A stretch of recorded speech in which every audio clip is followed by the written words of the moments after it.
안녕하세요. 사연에 빠지다의 DJ 민영입니다. 오늘도 첫 번째 사연 시작하기 전에 구독과 좋아요 버튼 눌러주시고요. 그럼 오늘의 사연도 바로 시작해 볼게요. 안녕하세요. 저는 얼마 전까지 남편과 아들 둘과 함께 복닥거리면서 살고 있던 40대 여성입니다. 결혼한 지는 10년이 좀 넘었고 아들과 남편 둘을 키우면서 지지고 볶으면서 살던 아줌마입니다. 그런데 제가 남편에게 치를 떠는 일이 생기게 되어서 최근에 이혼을 하게 되었습니다. 그래서 이 사연에 빠지다 채널에 무턱대고 사연을 보내게 되었어요. 너무 억울하고 분해서 말이죠. 여러분, 제 이혼하게 된 스토리가 좀 길지만 그래도 끝까지 들어주시고 저한테 힘내라고 응원 댓글 많이 부탁드릴게요. 그럼 제 이야기를 한번 시작해 볼게요. 혹시 제가 글자를 틀리거나 문장이 안 맞는 일이 있어도 너그럽게 양해 부탁드립니다. 제 고향부터 말씀을 드리자면 저는 경상남도 산골 소녀예요. 그래서 입맛이 참 어른스럽다고 좋은 말로 하면 그렇고 엄청 촌스럽습니다. 제 부모님은 농사 지으시는 분들인데요. 자식들 먹이겠다고 70대 중반이 넘은 연세에도 아직도 경상남도 산골에서 농사를 짓고 계십니다. 콩도 심으시고 감자, 고구마, 고추 등 그때그때 다른데요. 많이 지으시는 건 아니고 지금은 우리 식구들, 자식들 먹일 것만 짓는다고 하십니다. 예전에 저 어릴 때는 부모님이 소도 키우시고 벼농사, 밭농사 골고루 하셨어요.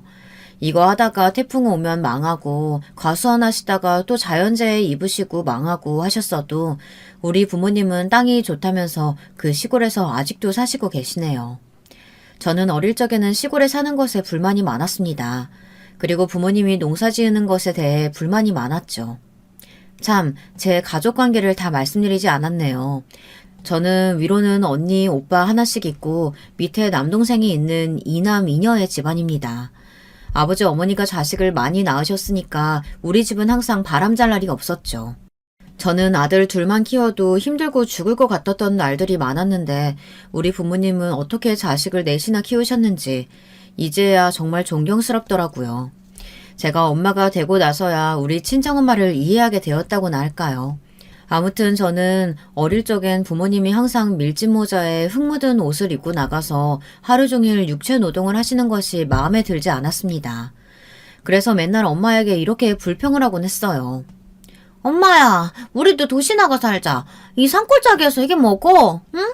나 도시 나가서 살고 싶다. 야가, 니 무슨 소리야, 너. 여기는 대대로 우리 할아버지, 증조 할아버지 그 윗때부터 살던 고향이다. 근데 여길 버리고 어딜 가서 사나? 그리고 엄마 아빠는 농사 짓는 거밖에 모른다. 다른 기술 같은 거 안 배웠다, 아이가. 그니까 너 여기 벗어나고 싶으면 공부나 열심히 하거라. 알았나? 어렸던 저는 엄마의 말을 믿고 시골 학교에서였지만 정말 공부를 열심히 했습니다. 그러다 보니 학생 수도 얼마 안 되는 시골 학교 분교이지만 저는 항상 1등만 도맡아 했어요. 저희 학교는 정말 텔레비전에 나오는 시골 학교였습니다.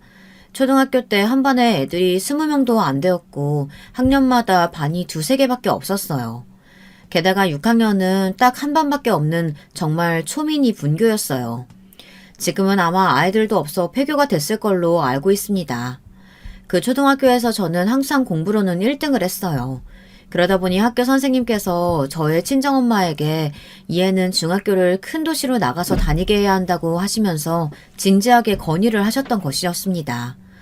친정엄마는 진짜로 담임 선생님의 말에 귀가 솔깃하셨습니다. 정말 제가 머리가 좋은 애 맞냐고 공부시켜도 될 놈이냐고 여러 번 다집맞듯이 물어보셨어요. 그러더니 저를 대구에 살던 이모네 집으로 보내 중학교를 다니게 하자고 친정아버지랑 의논을 하셨습니다. 친정아빠는 어머니의 말을 듣고 저를 걱정스러운 눈으로 쳐다보셨어요. 계집애가 도시 나가서 살면 반란 까지기만 하는 거 아니냐고 하시면서 제 대구 이모네 집행을 반대하셨습니다. 그때 저는 초등학교 졸업하고 집에서 봄방학을 맞아서 지내고 있었는데요. 다른 애들처럼 밖에서 천방지축 노는 것이 아니고 무려 중학교 1학년 문제집을 사서 혼자 예습을 하고 있었습니다.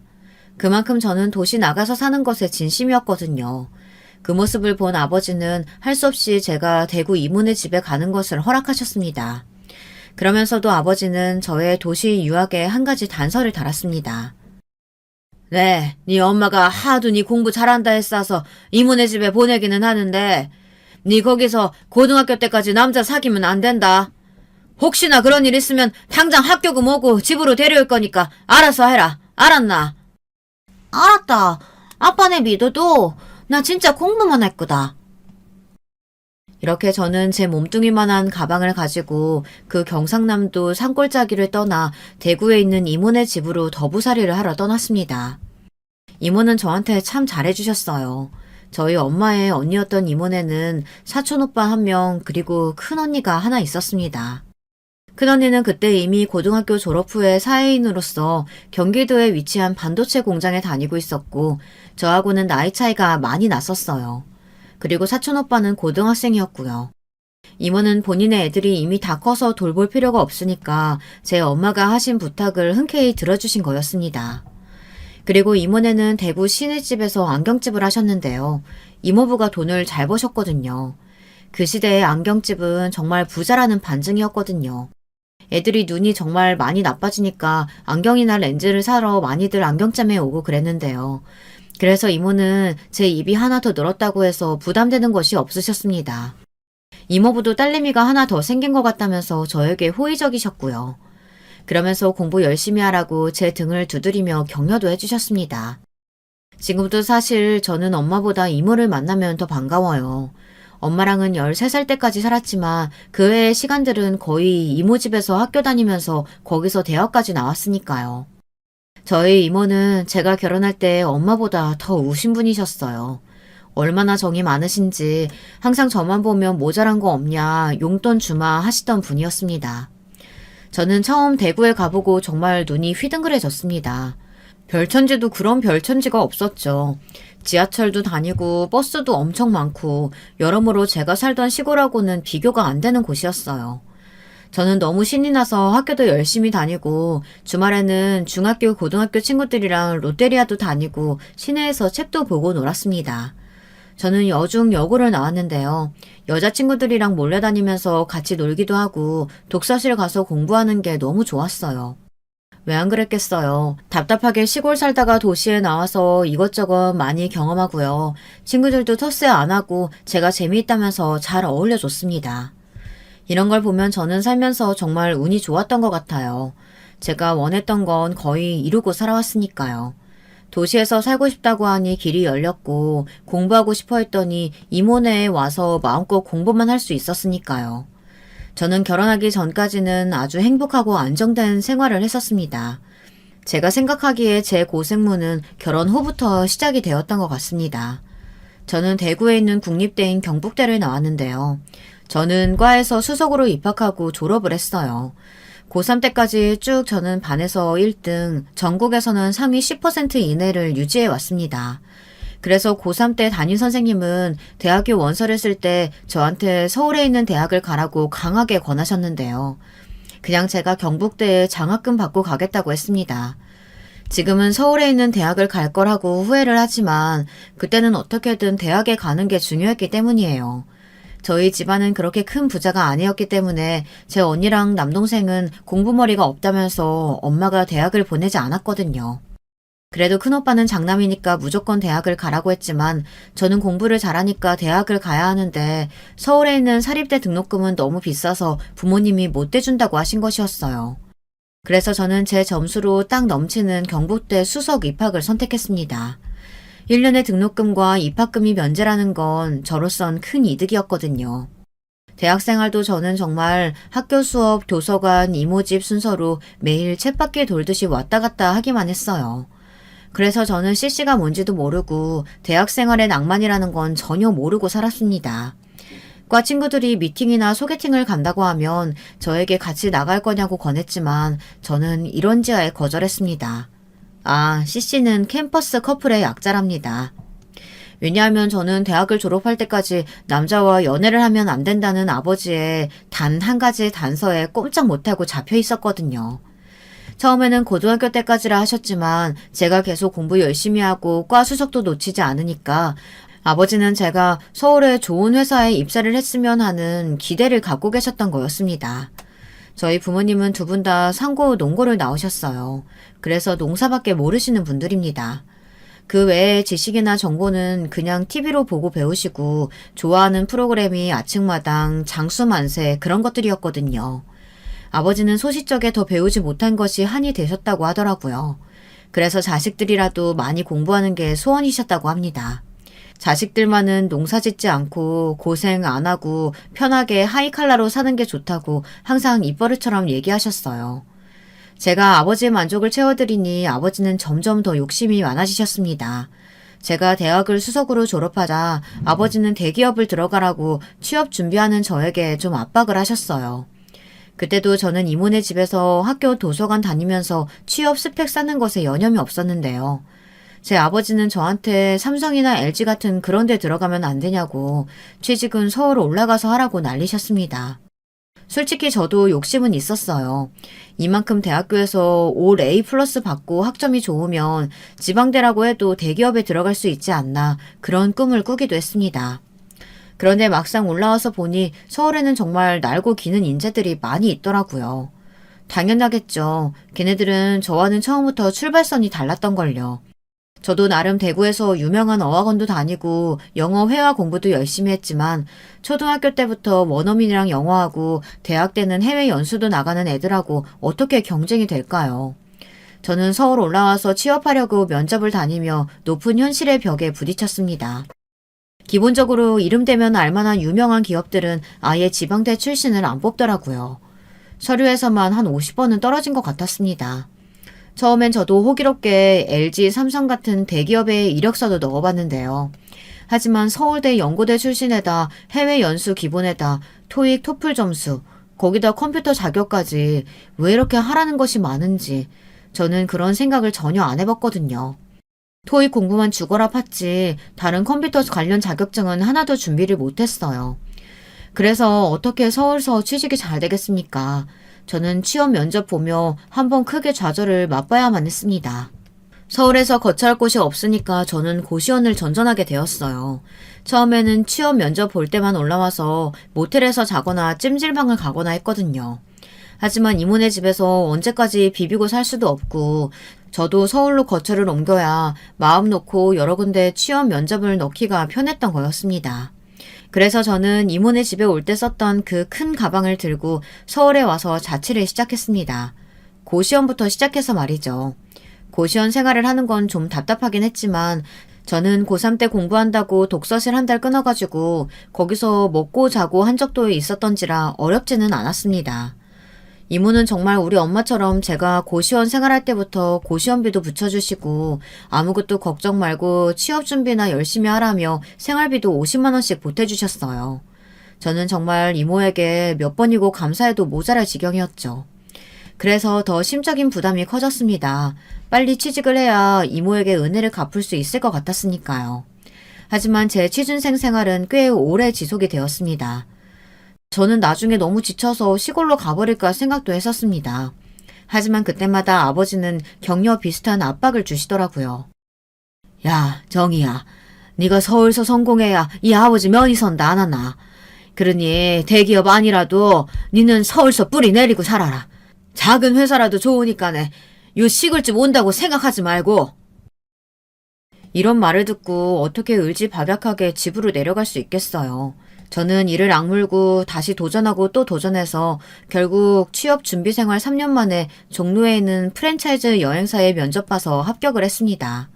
아버지는 그 여행사가 TV 광고를 크게 하는 여행사였길래 거기가 무척 큰 회사인 줄 아시고 좋아하셨어요. 하지만 아시다시피 여행사가 거의 다 비슷하잖아요. 저는 본사가 아니라 사장님이 하는 작은 대리점에서 처음 일을 시작했거든요. 그리고 연차가 좀 되었을 때 저는 광화문 근처에서 증권회사에 다니던 남편을 만나게 되었습니다. 그것도 참 정말 우연이 아니었으면 저는 결혼할 일도 아마 없었을 거예요. 저는 그때 딱 여행사 3년 차였습니다. 일이 익숙해질 무렵 여기가 비전이 있나 그만둬야 하나를 두고 아주 고민을 많이 했었거든요. 여행사 일이라는 게 뻔하잖아요. 저는 가이드가 아닌 내근직이었어서 투어 상담 전화 받고 항공권 숙소 예약 대행해주고 그런 쉬운 업무들만 하고 있었어요. 그리고 또 한 가지는 현지 투어 거래처 관리하고요. 그러면서 현지 가이드 하시는 실장님들이 가끔 서울에 오면 대접도 하고 그 사람들 부럽다고 하고 이런 재미없는 나날의 연속이었습니다. 저도 현지 가이드처럼 여기저기 여행 다니면서 여행객들 가이드나 해주면 얼마나 좋을까 생각했었는데요. 저는 아깝게도 영어 회화가 그 정도로 유창하지는 않았거든요. 게다가 저는 외국인 울렁증이 좀 있었어요. 외국인이 길을 물어보면 지금 학생들은 다들 유창하게 영어를 하잖아요. 저는 아무리 외국어 학원을 다녀도 그게 안 되더라고요. 외국인 앞에서는 입이 그냥 콱 막혀버리는 것이었습니다. 그래서 전 그때까지도 아시아나 중국, 일본이 아닌 유럽이나 미국을 가본 적이 없었습니다. 어쨌든 남편은 증권회사에 다니는 증권맨이었는데 가끔 미국에 출장을 가거나 개인적으로 휴가 여행을 가곤 할 때 우리 여행사에 와서 직접 항공편 예약도 하고 그랬습니다. 그래서 저는 남편이 낯설지는 않은 고객이었어요. 그런데 어느 날부터인가 남편이 유독 저한테 와서 투어 예약도 하고 자기가 직접 할 수 있는 항공권 티켓 예약도 저한테 와서 부탁하고 하는 거였습니다. 저는 물론 제가 해야 하는 업무니까 별말 안 하고 남편이 해달라는 대로 호텔 예약도 대행하고 비행기표도 끊어주었습니다. 제가 어느 날은 남편을 또 창구에서 만나자 한번 물어본 적이 있었어요. 인터넷으로 직접 항공권 끊으면 더 싸게 갈 수 있는데 왜 굳이 우리 여행사 대리점에 와서 나한테 부탁을 하느냐고 말이죠. 수수료가 아까워서라도 나는 그런 거 못하겠다고. 솔직히 인터넷만 되면 아무 데서나 할 수 있는 게 비행기표잖아요. 그리고 요즘은 스마트폰 앱으로 항공권이랑 숙박 다 결제하면 훨씬 할인도 잘해주는데 말이에요. 왜 굳이 나한테 와서 하지? 이런 의문이 들만하지 않겠습니까? 그랬더니 남편은 빙긋빙긋 웃으면서 아직도 그렇게 모르겠냐고, 자기가 몇 년은 더 와야 눈치챌 거냐고 그런 말을 하더라고요. 제가 영문을 몰라서 멍청한 표정을 지으니까 우리 사장님이 웃으면서 이렇게 말을 하는 거였습니다. 김대리, 그걸 정말 몰라? 이 고객님 자기 좋아하는 거 아니야. 그렇게 맨날 올 때마다 다른 창구 다 놔두고 자기 앞에 가서 앉는데도 몰랐단 말이야?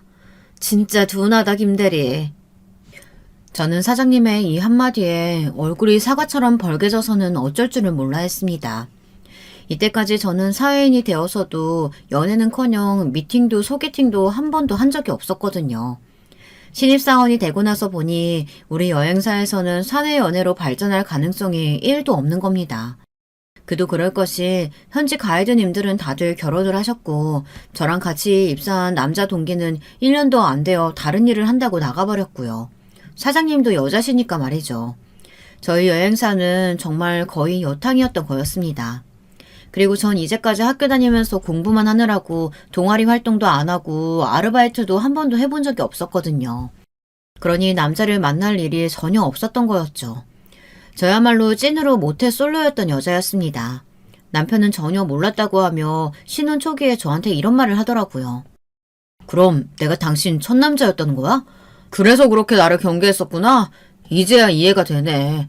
아니 난 계속 어필했다고 생각하는데 당신이 딴소리해서 나는 얼마나 더 찍어야 당신이 넘어올지 몰라서 포기할까 했지. 그건 나중에 들은 얘기고 저는 남편의 유머 감각이나 증권회사에 다닌다는 직업을 보고 첫눈에 반해서 마음에 들어 사귀자는 남편의 말에 기꺼이 오케이를 했습니다. 그리고 정말 초고속으로 사귄 지 6개월 만에 우리는 결혼을 하겠다고 상견례 날짜를 잡게 되었습니다. 남편이 저한테 한 말이 뭐였는지 아시나요? 저보고 순진한 연애 고자라고 하면서 다른 사람한테 뺏기기 전에 도장을 박아놓겠다고 하는 거였습니다. 그 말을 듣고 얼마나 창피했던지 남편은 연애 경험이 좀 많이 있었던가 봐요. 대학 때부터 말이에요. 다 얘기하진 않았지만 몇몇 전 애인에 대한 말은 제가 듣고 싶어 해서 얘기해 준 적이 있었거든요. 아무튼 저는 남편을 먼저 우리 친정에 데리고 가서 소개를 시켜주었습니다. 남편은 경상남도 산골이라는 제 고향에 대해 얘기를 듣고 눈을 반짝 빛내면서 관심 있어 했어요. 자기는 찐 서울 토박이라서 시골의 정치가 좋다고 하면서 우리 친정집에 가서는 아주 어머니의 아버지 마음에 쏙 들게 행동을 하더군요. 인사하러 와서는 막 고칠 거 없냐고 팔 걷어붙이고 나서서 부모님 집수리도 했고 농사일도 한번 해보고 싶다고 아주 의욕이 만만하더라고요. 그래서 제 아버지는 정말 남편을 너무 마음에 들어 하셨습니다.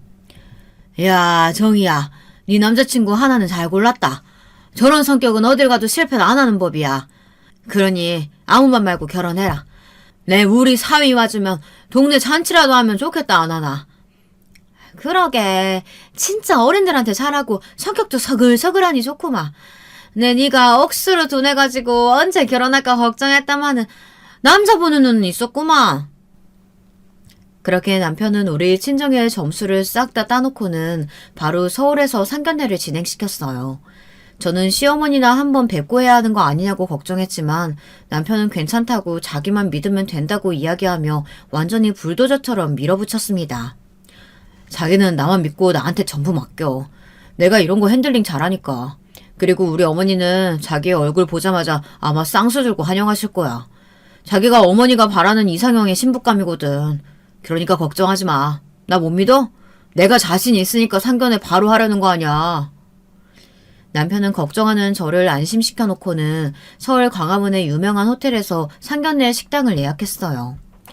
남편은 돈도 잘 벌었으니 상견례 비용도 전부 자기가 대겠다고 하는 거예요. 저는 그래도 저도 돈 버니까 그래도 반씩 부담하자고 했었는데 남편은 괜찮다면서 자기한테 다 맡기라는 거였습니다.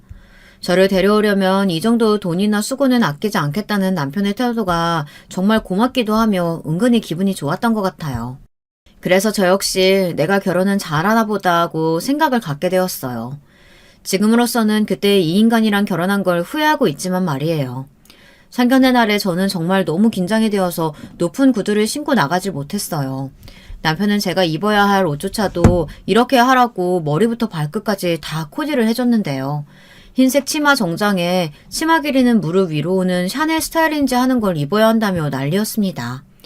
자기가 생각한 이상형의 상견례 복장이 있다는 거예요. 저는 좀 이상하긴 했지만 남편이 입으라고 하는 대로 저를 꾸미고 나니 제 눈으로도 좀 그럴듯해 보여서 좋더라고요. 그런데 저를 계속 훑어보던 남편의 눈이 순간적으로 싹 달라졌습니다. 당신, 왜 내가 신으라고 했던 흰 하이힐을 안 신고 검은색 칙칙한 구두를 신고 온 거야? 아, 진짜 그 흰 하이힐이 있어야 완전 퍼펙트한 거였는데 왜 그런 거야? 자기 미안해. 내가 너무 긴장이 돼서 높은 구두가 어색하고 넘어질 것 같아서 이걸로 신고 왔어. 정말 미안해. 제가 필사적으로 사과를 했는데도 남편은 저에게 잔소리를 하며 뚱한 표정을 지우지 않았어요. 결국 그날 상견례 분위기는 완전 남편 때문에 싸해지게 되었어요. 저는 그날 남편이 화내는 걸 처음 본 것이었어요. 진짜 제 입장에선 별것도 아니었는데 남편에게는 제 상견례 복장이 그렇게도 중요했던 건가 봐요. 아니, 아무리 그래도 진짜로 이상했습니다. 그때부터 남편은 굳은 얼굴로 뚱하니 있는데 말이죠. 저한테는 정말 가시방석이 따로 없었습니다. 저희 친정 부모님도 영문도 모르고 눈짓만 하시고요. 애꿎은 저에게 의문의 눈초리를 보내시는 거예요. 남편이 시골서 그렇게 싹싹하고 웃기만 잘하더니 오늘은 왜 이러냐는 거죠. 하지만 시부모님은 그런 남편이 아주 당연하다는 듯 혀를 차면서 좀 한심하게 쳐다보고 계셨습니다. 시어머니는 그래도 아들이라고 남편의 기분을 살피느라고 힐끔힐끔 눈치를 보고 계셨는데요. 시아버지는 제 남편에게 상견례 자리라는 것도 잊어버리셨는지 마구 타박을 하시는 거였습니다. 야, 이 녀석아, 얼굴 펴지 못해? 네가 다 세팅한다고 해서 나가봤더니 네 놈이 그렇게 죽상을 하고 있으면 어떡해? 아이고, 이거 사돈딸 분들한테 신뢰가 많습니다. 제 아들놈이 좀 완벽주의 비슷한 게 있어가지고 지금 새아기한테 좀 삐져 있는 겁니다. 그냥 신경 쓰지 마시고 자자, 한 잔들 받으시죠. 예, 새아가, 우리 상훈이가 원래 자기 마음대로 안 되면 이렇게 좀 삐져 있는 스타일이니까 네가 이해 좀 해주렴. 그리고 다음부터는 웬만하면 상훈이 말 거스르지 마. 아니면 아주 피곤하다. 너도 얘랑 살려면 그건 좀 알아둬야 할 거다. 내가 내 아들이지만 성격이 좀 삐딱해. 예민하기도 하고. 아이고, 사돈댁들 앞에서 내가 실언을 했나? 시어머니는 그렇게 아들의 나쁜 점을 폭로해 버리시고는 입을 바로 다무셨습니다. 그랬더니 시아버지께서는 시어머니를 쫙 째려보시는 것이었습니다. 그 정도는 저희 부모님도 항상 티격태격 하시니까 저는 크게 신경을 안 썼어요. 그런데 남편은 그런 시부모님들을 보다가 벌떡 일어나 화를 막 내는 것이었습니다. 보통 이런 자리에서 아버지 어머니 앞에서는 얌전히 가만히 있어야 하는 게 맞는 거 아닌가요? 장인 장모 앞에서도 할 말을 다 하는 남편을 보고 저는 좀 무서워서 주눅이 들었던 건 사실이었어요. 아버지 어머니, 여기 진짜 중요한 자리인데 왜 집에서처럼 싸우고 그러시는 거예요? 제가 오늘 여기 오기 전에 말씀드렸잖아요. 점잖게, 그래서 우리 장인 장모님께 잘 보여야 한다고. 아이씨, 내가 점수 다 따놓으면 뭐래. 우리 엄마 아빠 때문에 내가 진짜 못 살아. 남편은 그 후로는 정말 화가 난 표정으로 분위기를 잡는 바람에 그날 상견례에서 저는 뭘 먹었는지 무슨 대화가 오고 갔는지 하나도 기억이 나지 않았습니다. 그게 전부 그 망할 흰색 하이힐을 안 신었다는 남편의 지적과 불평에서부터 비롯된 결과였기에 저는 나중에 남편에게 엄청난 대역죄인이 되었죠. 그때부터 남편의 까칠한 성격을 좀 알게 되었다고나 할까요. 그래도 제가 좀 많이 둔한 거 여러분들도 아시잖아요. 그래서 저는 자잘한데 신경을 안 썼습니다. 그날도 그냥 하나의 해프닝이라고만 생각했고요. 그렇게 상견례 자리는 엉망이 되었지만 저희들은 그 일 때문에 헤어지지는 않았으니까요. 제 부모님들도 남편이 조금 예민한 정도는 그냥 맞춰주면서 살라고 하시며 그래도 그런 사윗감 없다고 계속 칭찬만 하는 것이었어요. 일단 증권회사 다니면 엄청난 엘리트인 줄 아셨고요. 또 남편이 첫인상이 아주 좋았으니까요. 그 이후에는 저도 남편이 하라는 대로 좀 맞춰주려고 노력을 많이 했어요. 기본적으로 자기를 거스르지 않는다면 이 사람은 엄청 친절하고 유순한 사람이었으니까요. 하지만 문제는 그 사람의 화를 내는 포인트가 저로선 도대체가 뭔지 모르겠다는 거였습니다. 상견례 때도 제가 정말 아무것도 아니라고 생각했던 신발 때문에 그 사람은 폭발을 했었잖아요. 그런 일들이 결혼을 하고 나서도 좀 더 구체적으로 저한테 다가오게 되더라고요. 남편의 쪼잔하고 잘 삐지는 그런 점 말이에요. 그게 생각보다 훨씬 더 신경이 쓰이더라고요. 어쨌든 저는 남편과 결혼하고 거의 바로 임신을 하게 되었습니다. 남편은 엄청 기뻐했고 딸이 갖고 싶다고 맨날 저에게 채근하듯이 말했습니다. 우리 딸은 잘 있냐고 아직 전혀 티도 안 나는 제 배에다가 귀를 기울이면서 아빠야 하면서 얼른 나오라고 매일 태아에게 퇴담을 진행하더군요. 참, 우리 남편 웃기지 않나요? 그러다가 남편은 23주가 되던 때 산부인과로 진료를 같이 보러 가서 의사쌤한테 못 참고 성별을 물어보는 것이었습니다. 선생님, 우리 뱃속 아가 딸 맞죠? 아버님, 죄송한데 정희님 아가는 아들입니다. 제가 산모님께 얘기했었는데 못 들으셨나요? 남편은 그 말을 듣고 완전히 실망을 했습니다. 정말 너무 풀이 죽어서는 또 삐져 있는데 저는 그 옆에서 의사쌤에게 그 말을 왜 했느냐면서 멋만 섞인 눈으로 바라봤습니다. 그랬더니 의사쌤은 너무 미안하다고 하시면서 아무것도 아닌 일로 사과를 하셔야 했어요. 지금도 그때 일만 생각하면 등줄기에 식은땀이 쭉 흐르네요. 나 참 정말 별일 아닌 거 아닌가요? 남편이 삐져 있는다고 뱃속 아들이 딸로 바뀌는 것도 아니잖아요. 남편은 나중에 집에 와서 저한테 딸 아닌 거 알면서 왜 말을 안 했냐고 그동안 자기를 바보 만든 거냐고 하며 저에게 마구 따지는 것이었습니다. 그래서 저도 그때는 기가 막혀 남편에게 항변을 할 수밖에 없었어요. 당신 내가 딸 할 때마다 속으로 나 비웃었지. 얼마나 웃겼을 거야. 아들인데 매일 딸이라고 부르면서 이쁜 척하는 나 보면서 무슨 생각했어? 아니, 무슨 말을 그렇게 해. 난 당신이 실망할까봐 숨겨준 거거든. 안 그래도 딸을 그렇게 원하는데 내가 아들이라고 꿈깨라고 그렇게 말했어 봐. 당신 또 삐져서 며칠간 말 안 했을 거 아니야. 나도 이제 좀 지친다. 자기 힘으로 안 되는 일인데 그걸 어떻게 나한테 뒤집어 씌우냐? 내가 혼자 이 아들 만든 것도 아니고 당신 씨잖아. 그냥 아들인 거 인정하고 태어나면 이뻐해주면 되는 거 아니야? 제가 이렇게 말했더니 남편은 또 궁시렁대면서 일찍 좀 알았으면 분홍색 카시트랑 유모차도 안 샀을 거 아니냐고 저에게 오히려 불평을 했습니다.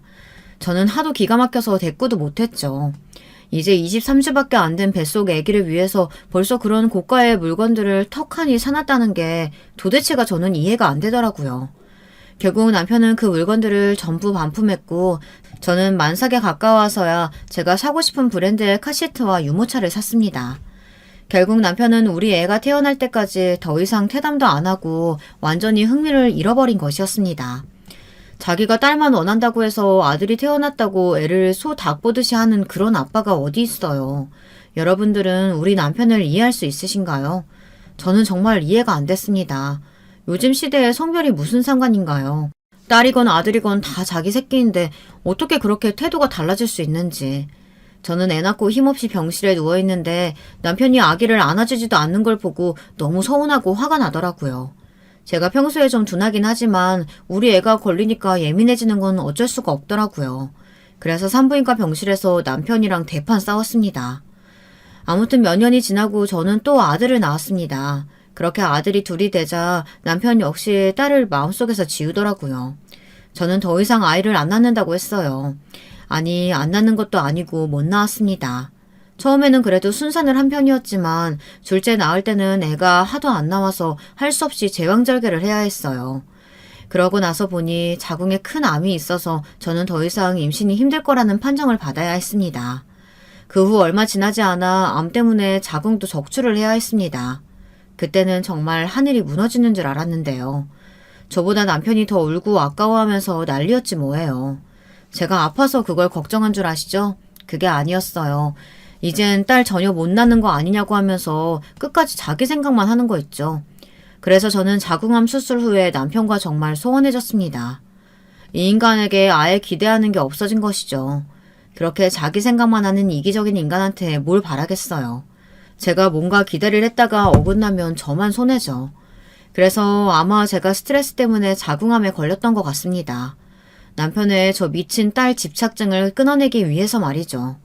설마 진짜 그렇지 않겠지만 저는 그렇다고 믿고 살았습니다. 아들 낳으면 뭐 죄인인가요? 제가 뭐 자기가 원하는 성별의 아이를 낳아다 바쳐야 하는 애 낳는 기계도 아니고요. 죄송합니다. 제가 많이 흥분했네요. 그때를 생각하면 아직도 너무 화가 나서요. 아무튼 제가 남편의 말도 안 되는 생떼와 억지를 예로 들기 위해서 이런 이야기를 했지만 말이죠. 남편은 생각보다 더 이기적이고 속 좁은 인간이더라고요. 그래서 제가 이 지경까지 오게 되었지 말이에요. 그 후에도 저는 정말 남편의 기분을 항상 살피면서 살얼음판 같은 결혼 생활을 했어야 했습니다. 그래서 성격 좋다고 친구들로부터 칭찬만 받았던 제 성격도 조금 예민하게 변하더라고요. 몇십 년 만에 만난 여고, 여중 동창생들이 저한테 얼굴이 왜 이리 푹 상했냐고 물어보는 건 정말 예사일이 되어버리고 말았죠. 저는 그때마다 할 말이 없어서 그냥 바보처럼 웃기만 했습니다. 그럼 또 동창들은 저를 위로한다고 제 편을 들면서 제 남편을 같이 욕해주곤 했어요. 그런 시간조차 없었으면 저는 정말 스트레스가 머리 끝까지 차올라 벌써 뇌 혈관 터져서 죽었을 거예요. 그런데 이런 남편과 정말 결정적으로 사이가 틀어진 사건이 하나 있었는데요. 여러분들 잘 들어주세요. 제가 남편하고 이혼을 하게 된 결정적인 사건은 정작 지금부터 시작이니까요. 어느 날 남편은 잘 다니던 직장을 때려치웠습니다. 그것도 저한테 한마디 의논도 하지 않고요. 그러더니 사업을 해야겠다고 하면서 기껏 받은 퇴직금으로 가게를 알아보고 다닌 것이었어요. 아니, 왜 잘 다니던 직장을 때려치우는 건지부터 저는 이해가 안 되더라고요. 아직 애들이 다 큰 것도 아니고 말이에요. 자기가 퇴직할 시기가 아니고 한참 돈 벌 40대 초반에 왜 일을 그만두는 건지 여러분들은 이해가 가시겠어요? 저는 너무 답답해서 남편한테 뭐라고 하기 시작했어요. 그랬더니 남편은 잔소리한다고 또 삐져가지고는 한 달인가를 저에게 한마디도 건네지 않았습니다. 또 그 지랄병이 도진 거죠. 저도 이번만은 남편의 기분 따위를 살펴줄 마음의 여유가 없어졌습니다. 제가 가장이 되어야 하는 그런 상황이 되었는데 눈앞이 캄캄했습니다. 도대체 애들 학원비며 식비가 얼만데 여행사 월급으로 어떻게 4명이 먹고 살아요. 그런데다가 저는 아들만 둘이잖아요. 그 애들이 고기 없으면 밥을 안 먹는 그런 애들이거든요. 아들 있는 집은 다들 이해하실 텐데요. 식비가 거의 한 달에 150, 200만 원이 듭니다. 다른 거 다 말고 식비만으로 월급이 다 날아가게 생겼는데 남편이란 작자는 태평하게 오늘은 어디 가서 밥을 먹나 그걸 두고 고민하고 먹방이나 쳐보고 앉아있으니 제가 얼마나 속이 터지겠어요. 무엇보다도 저는 남편이 퇴직금으로 뻘짓을 할 것이 더 두려웠습니다. 아무리 봐도 저 인간은 사업을 잘할 수 있는 인간이 아니었거든요. 이제까지 해왔던 일이 증권회사에서 남의 돈 관리하고 실적 올리는 일인데 그걸 다 때려치고 밥 장사를 하겠다뇨. 말도 안 되는 것이었어요. 아니, 요리에 관심이 많거나 요리에 소질이 있는 인간이라면 말도 안 해요. 집에서 설거지 하나도 제대로 안 하던 인간이 저러니까 저는 믿음이 하나도 안 가고 오히려 짜증만 나는 것이었습니다. 저는 남편이 듣던 말던 남편 앞에서 화를 내거나 궁시렁대는 일이 많아졌어요. 얼른 나가서 다시 돈 벌어 오라고 소리를 버럭 지르기도 하고 회유도 하기도 했지만 남편은 끄떡도 하지 않고 오로지 마이웨이였습니다. 그러던 어느 날 아침이었습니다. 남편과 또 재취업 문제 때문에 한바탕 싸우고 난 뒤였는데요. 갑자기 저희 친정 엄마께서 우리 집에 오고 계시다는 전화를 하신 거였습니다. 저는 안 그래도 분위기가 안 좋은데 오시면 어떻게 해야 하나 겁이 덜컥 났어요. 그래서 오지 마시라고 말하려고 했는데 친정엄마는 벌써 출발했다고 하시면서 차 안에서 전화를 하신 것이었습니다. 우리 친정엄마가 아직 운전을 잘하고 계시거든요. 어머니는 20살이 넘어서 딴 운전면허를 아직까지 잘 유지하고 계시는 베테랑 운전기사였습니다. 물론 내비게이션을 다루는 것은 좀 서투시긴 하지만 요즘은 내비가 가르쳐준 대로 따라가기만 하면 된다고 그게 편하다고 좋다고 하시는 거였어요. 야야, 내 출발했으니까 한 5시간 걸리면 서울 갈 것 같다. 그러니까 홍서방 집에 있으라 캐라. 아이, 전화라도 미리 하지. 갑자기 오기는 왜 온단 말이고. 안 그래도 오늘 분위기 안 좋구만. 다음에 오시면 안 되나? 이미 출발한 거 뭐 어쩌나. 근데 니들 또 싸웠나? 왜 싸워대고 그러노? 암튼 내 오늘 홍서방 좋아하는 청국장 만들어가지고 가니까 기다리라 캐라. 저는 잔뜩 삐져있는 남편한테 가서 친정엄마의 전원을 전했습니다. 그래도 남편은 싸운 다음 날이라서 그랬는지 한마디도 안 하고 제 얼굴도 한번 쳐다보지 않더군요. 저는 남편님이 그랬던 것도 한두 번도 아니고 뭐 너는 삐져라 나는 할 일을 한다 그렇게 말하고 출근을 했는데요. 친정엄마가 오실 시간이 가까워지자 저는 정말 그날따라 불길한 예감에 안절부절 못하게 되었습니다. 그래서 사장님께 오늘은 좀 반차를 쓰면 안 되겠냐고 해서 허락을 받아 집에 일찍 퇴근을 하게 되었습니다. 집에 왔는데 남편은 아직도 한마디도 안 하고 뚱하니 식탁에 앉아있고 친정엄마는 싸운 청국장을 끓이고 계셨어요. 그러면서 어떻게든 사위 마음 풀어준다고 개고생을 하고 계셨습니다. 그런데 저 싸가지 없는 놈은 그런 친정엄마를 쳐다도 안 보고 그저 자기 삐진 티나 팍팍 내며 열심히 핸드폰만 하고 있었던 거예요. 저는 진짜 열이 뻗쳐가지고 남편을 데리고 안방으로 들어갔습니다. 그러면서 문을 빨리 걸어 잠근 후 남편에게 조근조근 쏘아붙였죠. 아직도 삐진 거야 이해는 하겠지만 어른들 앞에서 지 기분만 생각하지 말라고요. 그거 진짜 무례한 행동이라고 말이죠.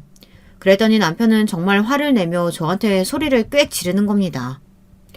내가 당신 때문에도 화났지만 나 지금 장모님한테 삐진 거니까 나 좀 건들지 말라고. 아니 장모님은 내가 가게 얻는다고 돈 1억만 좀 빌려달라고 하니까 없다고 딱 잘라 거절하실 건 뭐야. 그러면서 나한테 정신 좀 차리라고 잔소리 하시는데 그게 당신이 하는 말이랑 토씨 하나도 안 틀려. 그러니까 이렇게 속 좁은 집안이랑은 아예 연을 맺는 게 아닌데 내 당신이랑 사는 거 이제 지긋지긋해. 그러니까 이혼하자. 내 맘대로 살아보게 나도. 뭐? 지금 그게 우리 엄마 오셨는데 뱉을 말이야? 당신 진짜 미쳤니? 어떻게 내내에서 나오는 대로 말을 막 할 수가 있어?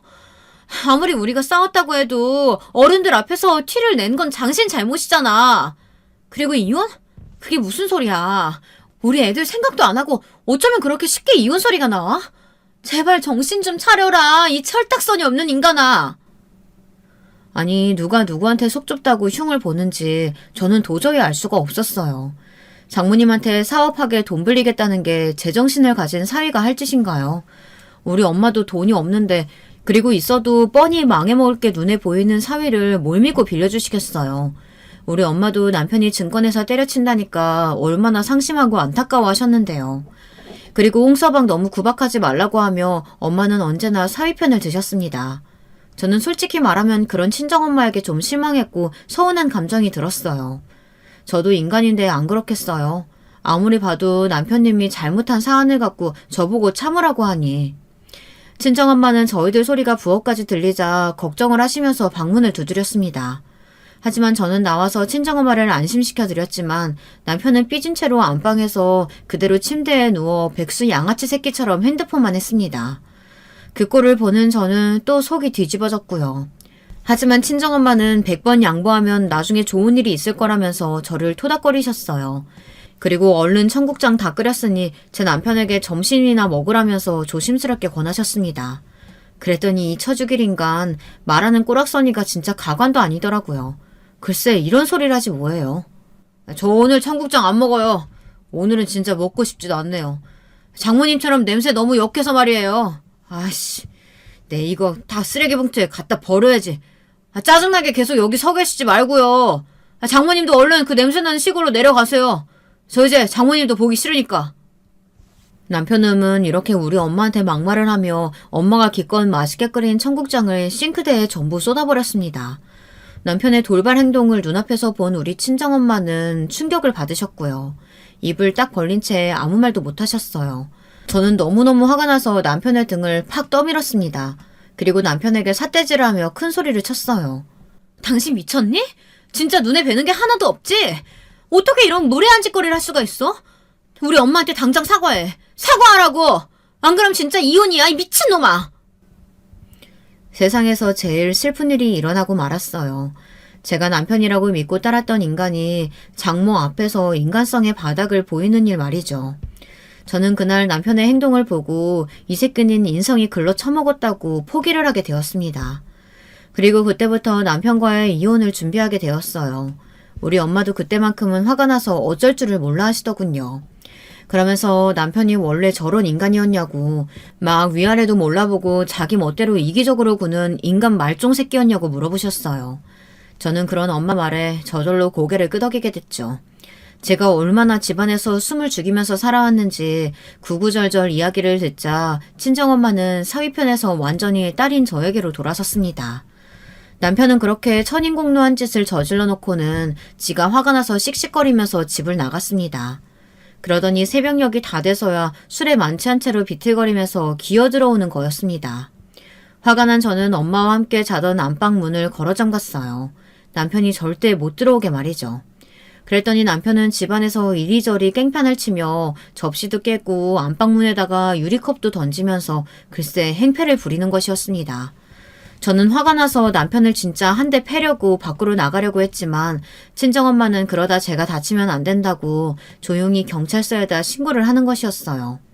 남편이 제풀에 지쳐서 조용해질 때까지 기다리자고 친정엄마는 말씀하시더군요. 그래서 진짜 남편이 무슨 짓거리를 하든 없는 척하고 밖의 상황에 귀를 기울였어요. 그랬더니 금방 또 잠잠해지더라고요. 그래서 조심스럽게 나가봤어요. 그랬더니 남편이 소파에 누워서 크게 코를 골고 있더라고요. 친정엄마는 이제 됐으니까 자세한 얘긴 내일 하자고 저를 데리고 다시 안방에 들어가서 같이 잠을 잤습니다. 그 전에 출동한 경찰들에게는 남편 자는 모습이랑 엉망진창이 된 집안을 증거로 찍으라고 하시고는 내일 직접 경찰서로 가서 얘기하겠다고 했어요. 경찰들은 가족 내 문제를 너무 키우지 마시고 해결 좀 잘하시라고 하고는 다시 돌아갔습니다. 아니, 잘 해결이 될 것 같으면 애초에 신고도 안 했을 거 아니겠습니까? 남편이 행패를 부리는 건 맞는데 경찰이 딱 현장을 잡기 전에 남편이 잠드는 바람에 그건 좀 아깝게 됐더라고요. 다음날 저와 친정엄마는 일찍 일어나 우리끼리 밥을 해먹고 경찰서로 갔어요. 그때까지도 남편은 미친 듯이 코를 골면서 자고 있었고요. 애들이 아침에 자기 방에서 나와서 거실 꼴을 보고 얼마나 놀랐는지 눈을 휘둥그렇게 뜨더라고요. 저는 그런 애들에게 이제 짐 싸서 시골 할머니 집에 갈 거라고 말해놓고는 밥 먹여 학교를 보냈습니다. 남편은 경찰이 집에 들이닥친 다음에야 겨우 일어났습니다.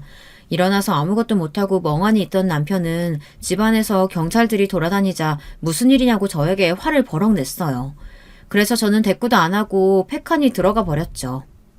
선생님, 어제 선생님이 이 집에서 깽판 치셨다고 장모님께서 신고를 하셨어요. 그래서 위협이나 기물파손 이런 걸로 체포할 수 없냐고 했는데 진짜 그러셨어요? 무슨 소리예요? 전 하나도 기억 안 나는데 제가 우리 집에서 그럴 사람으로 보여요? 남편은 뻔뻔하게도 거짓말을 하는 것이었어요. 그때 우리 엄마가 나서서 경찰들에게 다 사실이니 남편 좀 잡아가 달라고 했습니다. 그리고 제가 애들 어릴 때 다치지 말라고 달아둔 CCTV 영상을 보여주었습니다. 남편은 그 장면을 보고 경악하더군요. 자기가 전혀 기억이 없다고 말이죠. 경찰들은 남편에게 좋게 화해하라고 하면서 훈방 조치를 하더라고요. 친정엄마는 어떻게 경찰이 무고한 시민이 다칠 뻔했는데 저럴 수 있냐면서 기가 막혀 하셨습니다. 남편은 경찰이 가자 제 친정엄마에게 적반하장식으로 소리를 지르는 거예요. 정말 끝까지 바닥까지 보여주더라고요. 장모님, 아무리 그래도 사위를 경찰에 고발하는 장모님이 어딨어요. 술 취해서 실수 좀 했던 거 가지고 어떻게 그러실 수 있어요. 저 이거 우리 부모님한테 다 말할 거예요. 아, 그거라면 걱정하지 말게. 안 그래도 사돈댁들한테 자네 미친 짓 한 영상 다 보여드렸으니까. 그리고 우리 딸하고 이혼하게. 여기 이혼 서류. 친정엄마는 저와 같이 미리 준비한 이혼장을 뻔뻔스러운 남편의 면상에 던져버렸습니다. 남편은 지가 잘못한 건 생각도 안 하고 막 우리 엄마를 욕하더군요. 저는 그런 남편놈의 입을 확 막아버렸습니다. 더 우리 엄마 모독하면 진짜 어디 한 군데라도 부러질 줄 알라고요. 제 기세가 흉흉하니 남편은 무서웠는지 겨우 입을 다물더라고요. 그때서야 남편은 거실에 떨어진 갈색 서류 봉투를 열어본 거였습니다. 거기에는 제 이름이 다 작성된 이혼 서류와 함께 저도 몰랐던 것들이 들어있었어요. 저도 그 서류를 보고 좀 놀랐습니다. 그 종이는 바로 땅 문서였는데요. 글쎄 저희 시골집 논밭 한가운데에 고속도로가 생긴다는 거였습니다. 그래서 그 일대가 완전 재개발 지역으로 묶였는데 말이죠. 우리 부모님이 사셨을 때 진짜 껌값이었던 땅이 글쎄 50억이 되어 있었던 거였어요. 우리 친정 부모님은 땅을 팔 생각이 전혀 없으시니까 당연히 저한테 그런 말을 안 하셨죠. 하지만 나라에서 재개발 보상이다 해가지고 그쪽 땅들은 전부 보상으로 넘어가서 우리 엄마는 50억 부자가 되어 있었던 거예요. 아니, 장모님 돈 있으셨던 거잖아요. 그런데 어떻게 저한테 그걸 속이실 수가 있어요? 진짜 서운해요. 제가 장모님한테 얼마나 잘했는데 돈 50억이나 있으면서 1억도 못 빌려주시는 거예요? 왜 그러셨어요? 이 집안 식구들은 다 나한테 왜 그래? 자네가 정말 정신 차리고 우리 딸 말 들었으면 내 1억쯤은 빌려주려고 했지. 그런데 어제 하는 꼬락서니 보니까 네 놈은 먼저 글러먹었더라고. 나도 생각이 있고 머리가 있는데 그런 니는 뭘 보고 돈을 빌려줘? 망할 게 뻔한데. 그러면서 친정엄마는 저와 우리 애들을 데리고 당장 우리 고향 친정집으로 내려가셨습니다. 우리가 살던 집은 전세로 내놨고요. 이혼 소송이 시작되자 뒤늦게 아들 새끼의 만행을 알게 된 시부모님들은 우리 엄마에게 전화해서 남편을 좀 용서해달라고, 그리고 이혼은 안 될 말이라고 허수하셨지만 이미 친정엄마의 마음은 차갑게 굳어져 버린 것이었습니다. 저도 그건 마찬가지고요. 더 이상 이 인간하고 살만한 가치를 못 느꼈으니까요. 여러분, 여기까지가 제 이혼 사건의 전부입니다. 저는 할 말을 다 하고 나니 정말 속이 뻥 뚫리네요. 긴 글 읽어주셔서 정말 감사합니다. 저는 앞으로 친정에서 조금 쉬면서 생각을 좀 정리해 보려고요. 아직은 애들 방학이니 괜찮지만 다시 서울 올라가서 애들하고 살 집부터 얻어봐야겠죠. 그럼 여러분들 감기 조심하시고 행복하세요. 여러분, 두 번째 사연 시작하기 전에 좋아요, 구독 꼭 눌러주실 거죠? 그럼 두 번째 사연 바로 시작합니다. 안녕하세요. 늘 올라오는 좋은 사연들을 재미있게 보고 있는 나이든 여자입니다. 남편하고 저는 슬하에 30대 중반의 딸을 두었어요. 저희 부부의 세상 하나뿐인 외동딸이죠. 늦다면 늦은 나이에 얻은 자식이었고 그래서 더 애틋해서 애지중지 키웠던 것 같네요. 무조건 사랑으로만 감싸며 교육하는 것이 능사가 아님을 저는 너무 늦게 깨달아 버렸고요. 곰곰이 생각해보면 이것은 혹시 모전여전일지도 모릅니다. 이런 생각을 저는 아무한테도 꺼내지 않고 살아왔지만 사연이니까 솔직하게 이런 부분도 밝혀볼게요. 저는 집안에서 5남매의 넷째로 태어난 자식이었는데요. 변변치 않은 집안 형편에다가 형제들 사이에서 이리 치이고 저리 치이면서 자라다 보니 형제들을 견제하려고 드는 버릇이나 질투하는 성질이 강해졌어요. 일부러 엇나가기도 하면서 그걸로 집안에서 자기 존재감을 확인받고 싶어 했던 애가 바로 저였습니다. 그런 나쁜 습관 때문에 가족들이 참 많이 고생했던 것 같네요. 그러다가 20살에 남자를 만나게 됐습니다. 알게 된 지 고작 한 달 만에 저는 그 남자의 손을 잡고 집을 나가버렸어요. 저는 작은 회사의 사무실에 출근하는 사람이었고 그 남자는 규모가 큰 공장에 다니고 있던 사람이었지요. 일자리 때문에 타지에 나와 있던 상태였고요. 자기하고 사랑의 도피를 하자고 하더군요. 우리 고향에 가서 나랑 살자. 우리 집이 비록 여기보다 시골이지만 돈은 어렵지 않게 있어. 우리 집안이 땅 부자거든. 오빠, 그게 정말이에요? 저 그럼 오빠네 가서 살래요. 이대로 재미없게 부모님이 혼내시는 대로 따르며 살긴 싫어요.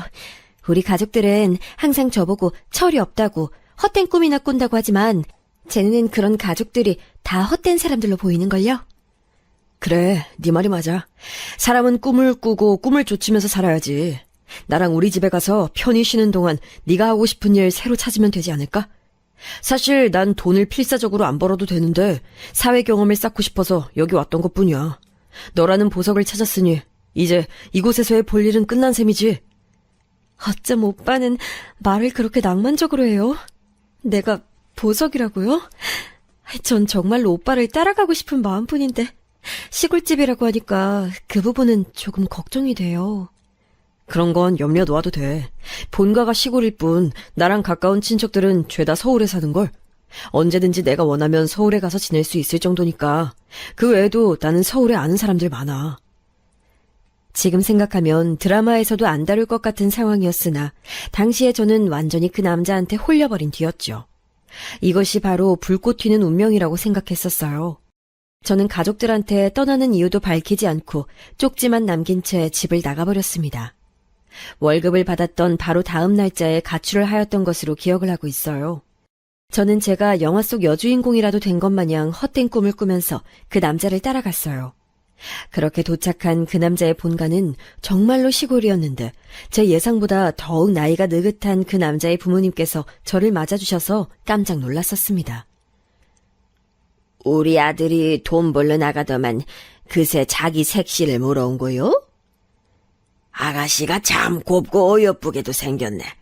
근데 나이는 몇 살이나 되었어요? 그리고 저한테 이어진 그분들의 질문에는 더욱 놀라고 말았었죠. 색시라뇨? 아니 물론 저도 그 남자를 얕은 마음으로 따라 나섰던 건 아니었어요. 인생의 전환점이라 여겼었으니 그게 어떻게 가벼운 마음가짐일 수 있었겠나요. 하지만 대뜸 그 부모님으로부터 첫 만남의 색시, 결혼이라는 단어를 듣게 되자 정신이 아득해졌습니다. 제가 20살이라고 하니까 그 두 분이 몹시 당황한 눈치를 보이셨었죠. 아버지, 어머니, 왜 벌써 밀어붙이고 그러세요?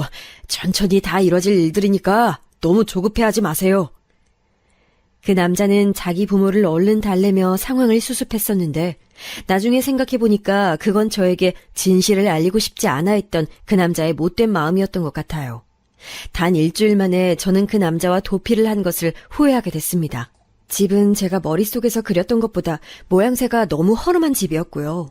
그 남자가 집에서 막내, 그것도 늦둥이라는 사실을 알고부터는 왠지 기분도 묘해졌었죠. 사남매의 막내였어요, 그 남자는. 그 남자의 누나 2명, 형 1명은 이미 시집 장가들을 다 간 상태였는데요. 어느 날 이웃집의 아주머니께서 저한테 이런 말씀을 하시는 거예요. 어머나, 아가씨가 바로 그 집에다가 아들 낳아주러 온 사람이에요? 젊으니까 건강하긴 하겠다. 기회도 많을 테고. 네? 아들을 낳아주러 왔다니요? 무슨 말씀이신지 설명해 주실 수 있을까요? 제가 너무 궁금해서 그래요. 부탁드려요. 아니 그게 그 집 자식들이 결혼해서 애를 다 낳았는데 전부 딸이라는 건 이 동네에서는 널리 퍼진 얘기라서 좀 신기하잖아요. 손주가 무려 8이나 되는데 전부 손녀. 그러니까 그 집이 그렇게나 아들 낳는 거, 손자 갖는 거에 집착하는 거 아니겠어요? 왠지 이해는 가요. 막내 아들한테는 반드시 손자 볼 거라고 엄청 벼르고 있었던데. 그러니까 제가 결혼해서 손자를 안겨드려야 하는 그런 상황인 거네요?